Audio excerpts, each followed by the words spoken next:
Every time Lucas crossed the border, he would strap phones all over his body and wrap himself in 2.5 layers of plastic wrap. He thought this foolproof plan would ensure smooth smuggling, but as soon as he reached the checkpoint, soldiers stopped him. He handed over a cigarette box he had prepared earlier, but after a glance, the soldier pointed to the box of cookies on the passenger seat. Lucas insisted they were just ordinary sandwich cookies, worth nothing. Then he slowly opened the cigarette box stuffed with cash. Seeing the money inside, the soldier finally grinned with satisfaction, and Lucas was allowed to pass. The phones he smuggled would soon end up in duty-free shops, sold to foreigners at prices that included taxes. Lucas initially believed he was just moving phones and making a profit from the price difference. But when Leo took those cookies, saying he'd bring them back to the boss to cast a gold statue, Lucas realized there was more to this than he thought. As it turned out, the chocolate cookies were mixed with tiny gold pellets. After this successful smuggling run, Lucas officially became part of the border smuggling network. However, one day things went wrong at the checkpoint. Following past experience, Lucas handed over a newspaper wrapped with 100,000 in crossing fees. But after taking the money, the soldier didn't stick to the usual routine. He insisted on searching the car.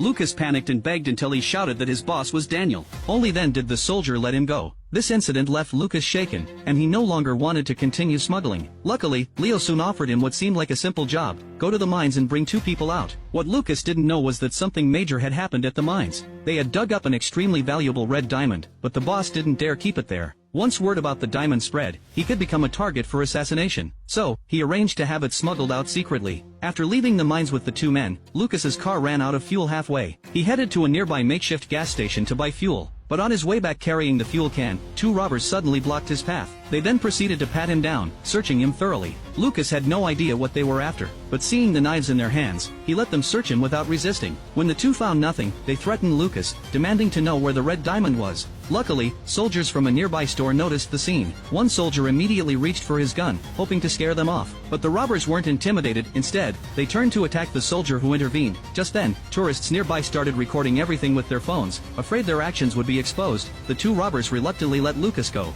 But when Lucas returned to the parking spot, he found the van ransacked. The 2 men he was supposed to escort had been killed. He quickly gathered his things to leave. Suddenly, he noticed a book on the passenger seat, the same book the 2 men had guarded closely. Lucas immediately realized it must contain something important. Sure enough, inside a hidden compartment of the book, he found a red diamond. After an internal struggle, Lucas decided to keep it for himself. He called his friend Jack, asking him to help sell the diamond. When Jack heard the diamond was as big as a thumb, he was thrilled. He hopped on his scooter and rushed to meet Lucas, proposing they split the profit 60-40. However, getting the diamond across the border seemed impossible. The checkpoint soldiers had been bribed by the mine owner, and everyone leaving was thoroughly searched. But Jack had a plan. He took Lucas to a temple and got them both monks' robes. In that region, monks were deeply respected by everyone, making them less likely to be inspected. Trusting Jack, Lucas disguised himself as a monk and headed toward the border. As they spoke on the way, Jack casually fished for information and learned that Lucas had hidden the diamond under a sign at a sandyard near the checkpoint. Instantly, Jack thought about keeping the diamond for himself. He made an excuse: real monks here have black hair, yours will give us away. Then he pretended to go to a barber shop to dye his hair black. While waiting, Lucas saw a poor sister and brother nearby. Out of kindness, he bought them both something to eat.